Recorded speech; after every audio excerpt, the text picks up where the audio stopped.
Hello friends, welcome to English world. Dear friends, आज हम जानेंगे कि how to solve narration easily. देखो बच्चों, नरेशन को सॉल्व कर लेना एक अलग बात है, ठीक है। लेकिन जब आप एग्ज़ाम में बैठते हो तो नरेशन को उस टाइम सॉल्व करना एक अलग बात हो जाती है। कहने का मतलब ये है कि आपको एक फ़िक्स टाइम में चीज़ों को सॉल्व करना होता है और भी चीज़ें होती हैं जो आपको पैनिक कर रही होती हैं। तो बच्चों, इस वीडियो में हम केवल यही देखेंगे कि नरेशन को कैसे जस्ट अ सेकेंड सॉल्व करें, ठीक है। तो देखो बच्चों, सबसे पहले हम जानेंगे कि नरेशन आखिर है क्या। तो देखो बच्चों, narration is a process in which we change direct sentence into indirect sentence. मतलब एक आम भाषा में देखा जाए तो जो डायरेक्ट स्पीच के जो भी सेंटेंसेस होते हैं उसको हम इनडायरेक्ट में बदलते हैं। यही एक प्रोसेस है बच्चों नरेशन का, ठीक है। आई होप इतनी बात आपके समझ में आ गई होगी। अब मुद्दा ये है बच्चों कि नरेशन को जल्दी सॉल्व करे तो करे कैसे, ठीक है बच्चों। तो नरेशन को बच्चों सॉल्व करने के लिए सबसे ज़रूरी जो बात है वो बच्चों आपको सबसे पहले सीखना पड़ेगा बच्चों, जो बेसिक कॉन्सेप्ट्स होते हैं। जैसे नरेशन को पहचानना, नरेशन कितने टाइप्स के होते हैं, डायरेक्ट इनडायरेक्ट नरेशन बच्चों। डायरेक्ट नरेशन के स्ट्रक्चर को पहचानना और इनडायरेक्ट नरेशन के स्ट्रक्चर को पहचानना बच्चों आपको आना चाहिए, ठीक है। साथ ही साथ बच्चों, अगर आप एग्ज़ाम में बैठने जा रहे हो तो हम ये मान के चल रहे हैं कि आपको बच्चों जनरल रूल्स क्या हैं बच्चों पता है। जनरल रूल्स में बच्चों आपको रूल्स ऑफ टेंस आता है। अब रूल्स ऑफ टेंस में बच्चों एक ओवरव्यू दे दें कि आप पढ़े ही होंगे कि जैसे कि जब आपका डायरेक्ट स्पीच का जो रिपोर्टिंग स्पीच होता है या इंट्रोड्यूसिंग स्पीच होता है, अगर वो प्रेजेंट या फ्यूचर का है तो रिपोर्टेड स्पीच का यानी अंदर वाले का जो टेंस होता है उसमें कोई परिवर्तन नहीं होता है। लेकिन बच्चों, यदि आपके रिपोर्टिंग स्पीच या इंट्रोड्यूसिंग स्पीच का टेंस पास्ट टेंस है, यानी सेड आ गया या हैड सेड आ गया या डिड से आ गया बच्चों, तो ये सब पास्ट टेंस में माने जाएंगे, ठीक है। तो आप इतना जान लीजिए बच्चों कि अंदर वाला यानी कि रिपोर्टेड स्पीच का बच्चों टेंस भी बदलने वाला है। अब बच्चों बदलेंगे कैसे, तो आप इसको जान लीजिए। अगर बच्चों आपका टेंस है प्रेजेंट इंडेफिनिट का तो पास्ट इंडेफिनिट में, प्रेजेंट कॉन्टीन्यूअस पास्ट कॉन्टीन्यूअस में, प्रेजेंट परफेक्ट बच्चों पास्ट परफेक्ट में, present perfect continuous past perfect continuous में, फ्यूचर इंडे बच्चों फ्यूचर में क्या होता है सिंपली आप देखिए, चाहे विल लगा हो, चाहे विल बी लगा हो, चाहे विल हैव लगा हो, चाहे विल हैव बीन लगा हो, चाहे सैल लगा हो, चाहे सैल बी, चाहे सैल हैव, चाहे सैल हैव बीन। सिंपली बच्चों आपको बिल को उठा के सब्जेक्ट के अकॉर्डिंग बच्चों वुड या शुड में बदल देना है, और सैल को उठा के बच्चों सब्जेक्ट के अकॉर्डिंग वुड या शुड में बदल देना। जैसे बच्चों आई आएगा बच्चों तो आप शुड लगाओगे, ही आएगा तो वुड लगाओगे, ऐसे बच्चों। अगर बच्चों आपका रिपोर्टिंग स्पीच या इंट्रोड्यूसिंग स्पीच अगर पास्ट में है तो बच्चों अगर रिपोर्टेड स्पीच भी पास्ट में आ गया यानी अंदर वाला भी पास्ट का, तो आप ऐसे बदलोगे। पास्ट पास्ट परफेक्ट में जाएगा यानी कि डिड हैड में जाएगा, ठीक है। पास्ट कंटिन्यूस बच्चों पास्ट परफेक्ट कंटिन्यूस में जाएगा यानी वाज वेयर जाएगा बच्चों हैड बीन में। पास्ट परफेक्ट और पास्ट परफेक्ट कंटिन्यूस में बच्चों कोई चेंज ही नहीं होता है, ऐसे बच्चों। तो आई होप बच्चों रूल्स ऑफ टेंस आपको आ गया होगा। अब बच्चों रूल्स ऑफ टेंस में और भी चीज़ें पढ़ने को बच जाती हैं। Rules of modal auxiliaries verb, तो बच्चों उसमें आप क्या जानोगे, can could, shall should, may might, will would, ठीक है। Has to have to had to में बदल जाता है बच्चों। हैड टू बच्चों हैड टू में बदल जाता है बच्चों। मे का माइट में बदल देते हैं, ठीक है बच्चों, ऐसे। आई होप इतनी बात आपको समझ में आ गई होगी, ठीक है बच्चों। कुछ ऐसी चीज़ें होती हैं बच्चों जो चेंज नहीं भी होती हैं, जैसे कि यूनिवर्सल ट्रूथ होते हैं वो चेंज नहीं होते हैं। मुझे लगता है बच्चों रूल्स ऑफ टेंस में इतना ही बच जाता है, और भी जो एक दो चीज़ें हैं आप उसको बुक से देख लीजिएगा, ठीक है। एक ओवरव्यू मैंने दे दिया, ठीक है। रूल्स ऑफ पर्सन में बच्चों आप रूल्स ऑफ सन पढ़ोगे, सब्जेक्ट ऑब्जेक्ट नो चेंज, यानी कि अगर आपका रिपोर्टिंग स्पीच और रिपोर्टेड स्पीच बच्चों इसमें आपको मैचिंग करना है कि अगर आपका रिपोर्टेड स्पीच का बच्चों सब्जेक्ट हो चाहे ऑब्जेक्ट हो चाहे जो भी पर्सन हो बच्चों, पॉजिटिव प्रोनाउन हो चाहे पॉजिटिव एडजेक्टिव हो बच्चों, चाहे रिफ्लेक्सिव प्रोनाउन हो बच्चों, ठीक है, या इम्फेटिक प्रोनाउन है। अगर बच्चों ये फर्स्ट पर्सन के हैं यानी आई और वी हैं, I me my mine myself, we, us, our, ours, ourselves बच्चों, अगर ये हैं, ठीक है बच्चों, अगर इनडायरेक्ट स्पीच में अंदर ये चीज़ें आई हैं तो बच्चों वो चेंज होंगी बच्चों सन, यानी कि रिपोर्टिंग स्पीच के बच्चों सब्जेक्ट के अकॉर्डिंग। अगर अगर रिपोर्टेड स्पीच में बच्चों फर्स्ट पर्सन का आया है तो आई होप इतनी बात समझ में आ गई होगी। यानी कि रिपोर्टिंग स्पीच के जो भी सब्जेक्ट का जो भी पर्सन होगा उसके नंबर जेंडर केस के अकॉर्डिंग आप बदलोगे। अगर बच्चों यू आ गया बच्चों तो वो रिपोर्टिंग स्पीच के, अगर रिपोर्टेड स्पीच में यू आया है बच्चों, you your yours yourselves आया है बच्चों, तो वो रिपोर्टिंग स्पीच के बच्चों किसके अकॉर्डिंग चेंज हो जाएगा, ऑब्जेक्ट के अकॉर्डिंग। अगर ऑब्जेक्ट नहीं बच्चों तो हम मेनली ही मान के चलते हैं, ठीक है ना बच्चों, ही या सी जेंडर के अकॉर्डिंग अज्यूम कर लेते हैं, ठीक है। ऐसे बच्चों ही और सी ही क्यों बोल रहे हैं, क्योंकि देखो बच्चों कंपटीशन में मोस्टली ही और सी का ही यूज किया जाता है, ठीक है। अगर बच्चों आपके रिपोर्टेड स्पीच का जो पर्सन है वो थर्ड पर्सन है, यानी ही सी इट दे है, या किसी का नाम आ गया बच्चों, तो वहाँ पर बच्चों आप कुछ भी नहीं बदलोगे, सेम ऐसे ही लिखा रहेगा। आई होप बच्चों रूल्स ऑफ पर्सन आपको समझ में आ गया, ठीक है। अगर बच्चों नॉन लिविंग थिंग चीज़ें हैं बच्चों तो आप इट का यूज करोगे ऐसे, ठीक है।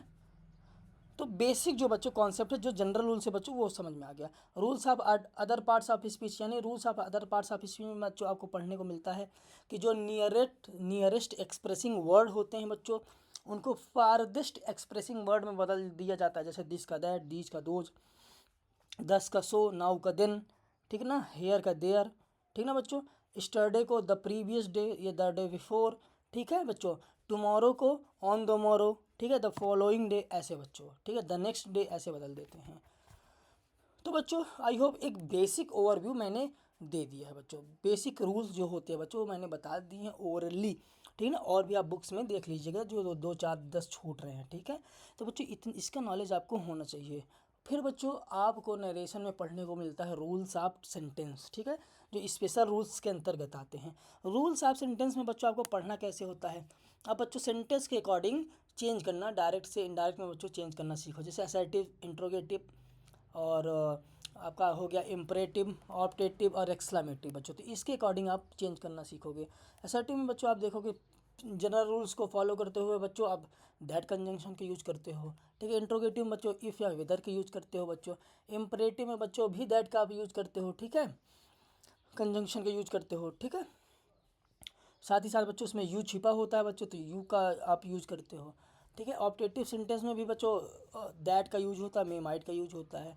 एक्सक्लामेटरी सेंटेंस में भी बच्चों ऐसे ही होता है, ठीक है। ऐसे तो एक्सक्लामेशन के अकॉर्डिंग जो है बच्चों आप जो भी भाव उत्पन्न हो रहा होगा, एक्सक्लेम्ड जॉय, एक्सक्लेम्ड सॉरो, ऐसे करके बच्चों आप पढ़ते हो, ठीक है बच्चों। तो ये रूल्स बच्चों आपको मैंने एक ओवरव्यू दे दिया है बच्चों। जब आप कहीं भी कोचिंग में पढ़ोगे, किसी भी ऑनलाइन प्लेटफॉर्म पे पढ़ोगे बच्चों, तो पूरा डिटेल में आप पढ़े ही होंगे, ठीक है बच्चों। तो इतना मैंने आपको बच्चों बता दिया पढ़ने के तरीका कि आपको ऐसे ऐसे पढ़ना है, ठीक है। अब हम देखेंगे बच्चों जब आपको इतनी चीज़ें आ जाती हैं, जब आप इतनी चीज़ें पढ़ लेते हो बच्चों। अच्छा, जिनको जिनको कोचिंग में पढ़ने में दिक्कत है बच्चों, जिनको बुक से पढ़ना पसंद है बच्चों, ठीक है, तो आप पढ़े कैसे बच्चों, कौन कौन सी बुक्स पढ़ सकते हैं। सबसे बेटर बुक मैं आपको बता दूं बच्चों, आप अपने क्लास 10th या 12th में पढ़े ही होंगे बच्चों, नरेशन पढ़े होंगे, तो आप एक्सीलेंट जनरल इंग्लिश की बच्चों बुक आती है, बहुत ही इजी लैंग्वेज में बच्चों उसमें बताया गया है। आप चाहें तो उसको उठा सकते हैं। अगर बच्चों उसको उठाने का मन नहीं है बच्चों तो आप ए ठाकुर की है लूसेंट जनरल इंग्लिश बच्चों, आप उससे पढ़ सकते हैं। आप नीतू मैम की बुक से भी पढ़ सकते हैं बच्चों।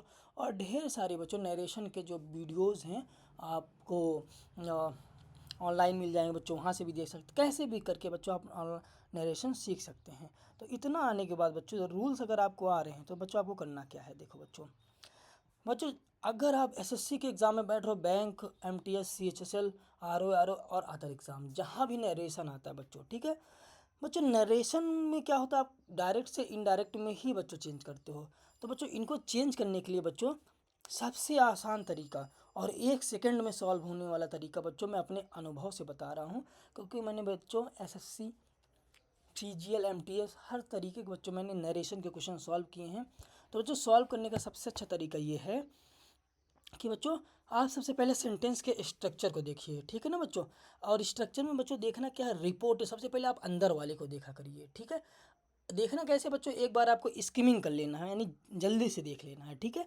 और देखना उसमें है क्या बच्चों, अंदर वाले का टेंस क्या है, ठीक है। टेंस क्या है? टेंस में बच्चों हमेशा आपको देखा जाता है हेल्पिंग वर्ब क्या यूज की गई है, will, shall, is, am are, was, were, has, have, had, ऐसे चीज़ें बच्चों। आपको नरेशन में बच्चों कभी भी कंपटीशन में बैठे तो सबसे पहले आप अंदर वाले यानी रिपोर्टेड स्पीच का आप बच्चों केवल हेल्पिंग वर्ब बस एक बार देख लो, ठीक बच्चों। वहीं से सारी चीज़ें बच्चों आपको मिल जाती है। जैसे तो बच्चों एग्जाम्पल में लिखा we said he will beat me, हमने कहा कि वह हमें, सॉरी ये सेंटेंस ही गलत है, यहाँ पर मी की जगह पर अस होना चाहिए, ठीक है, वह हमें पीटेगा, ठीक है बच्चों। तो देखो कहने का मतलब क्या है, यहाँ पर लिखा है देखो बच्चों हेल्पिंग वर्ब अंदर क्या आई हुई है, विल आई हुई है।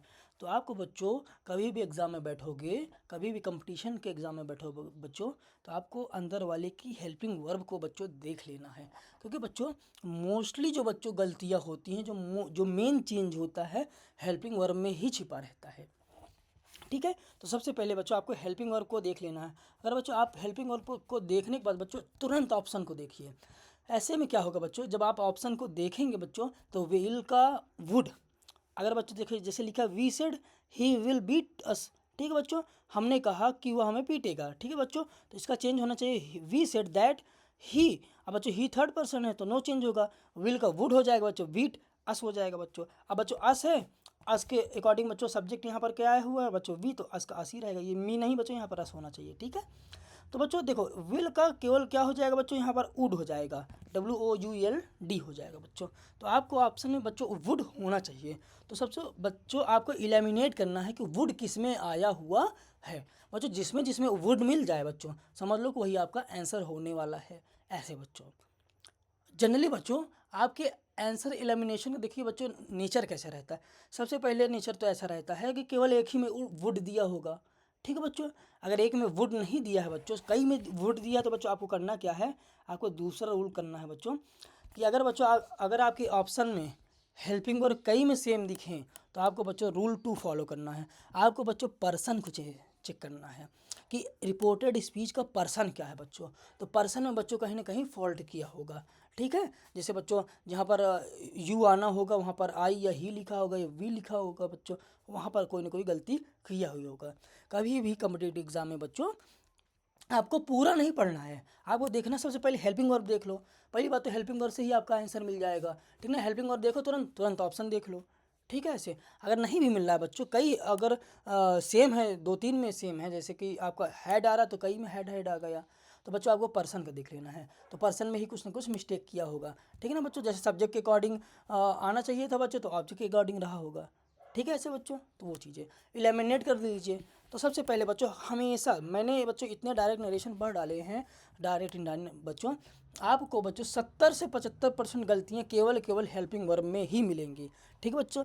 ये बहुत बड़ा अनुभव बता रहे हैं आपको, ठीक है। तो आपको पूरा क्वेश्चन पढ़ने की जरूरत नहीं, केवल हेल्पिंग वर्ब देखो, ठीक है। हेल्पिंग वर्ब नहीं मिल रहा बच्चों तो पर्सन को देखो, आई का यू लिखा होगा, यू का ही लिखा होगा, ऐसे, ठीक है। इतने में ही आपका मिल जाएगा। 100% बच्चों आपका नरेशन यहीं पर गलत होता है, ठीक है।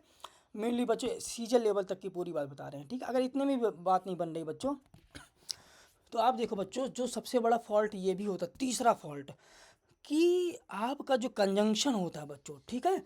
जैसे मान लीजिए कि आपको इनडायरेक्ट कामा इन्वर्टेड कामा हटा के बच्चों आपको दैट कंजंक्शन का यूज करना होता है, या इफ़ या वेदर का यूज करना होता है। तो मोस्टली क्या होता है बच्चों कि सब कुछ तो सही किया होता है, लेकिन बच्चों मान लीजिए कई ऑप्शन ऐसे हैं जो सेम दिख रहे हैं, ठीक ना बच्चों। अगर सेम दिख रहे हैं तो आप जान लीजिए कि आपका उसमें कंजंक्शन ही गलत है, ठीक है बच्चों। तीसरा, ये 3 फॉल्ट ऐसे होते हैं कि बच्चों आपके क्वेश्चन को आसान बना देते हैं, ठीक है। तो आप सबसे पहले देखो हेल्पिंग वर्ब, दूसरा देखो पर्सन, तीसरा देखो कंजंक्शन, ठीक है बच्चों। पहली बात तो अगर हेल्पिंग वर्ब में मिल जा रहा है तो बात खत्म, अगर हेल्पिंग वर्ब में नहीं मिल रहा बच्चों तो पर्सन में मिलेगा, ठीक ना बच्चों। पर्सन के बाद बात खत्म। अगर दोनों में नहीं मिला तो जान लो बच्चों आपको कंजंक्शन में ही फॉल्ट किया हुआ है बच्चों, ऐसे।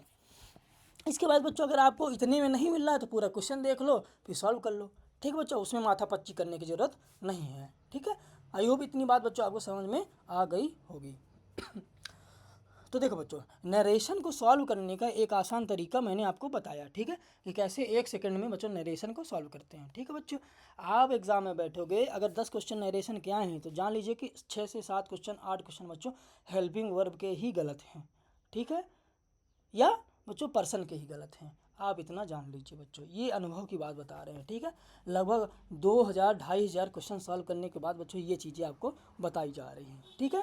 उसके बाद बच्चों आप लास्ट में बच्चों कंजंक्शन को देख लीजिए। अगर आपको इतने में आंसर नहीं मिल रहा है, आप पूरा क्वेश्चन देखिए, पूरा चेंज कर लीजिए, तब जाके आप आंसर को टिक कर लीजिए। ठीक है बच्चों, जब ऑप्शन दिया होता है तो इतनी बड़ी दिक्कत नहीं रहती है कि आप क्वेश्चन को सॉल्व नहीं कर पाओगे। ठीक है ना, नरेशन सॉल्व करना बच्चों कोई बहुत बड़ी चीज़ नहीं है, आप हाई स्कूल इंटर से पढ़ते आ रहे हो। ठीक है, आई होप इतनी बात आपकी समझ में आ गई होगी। आज के लिए इतना ही, धन्यवाद। अगर वीडियो पसंद आ रही है बच्चों तो वीडियो को लाइक करें, सब्सक्राइब करें, मुझसे जुड़े बच्चों। मैं आपको बच्चों धीरे धीरे करके एसएससी, बैंक, रेलवे, हर तरीके के बच्चों वीडियो आपके लिए लाता रहूँगा। ठीक है, आज के लिए इतना ही, धन्यवाद।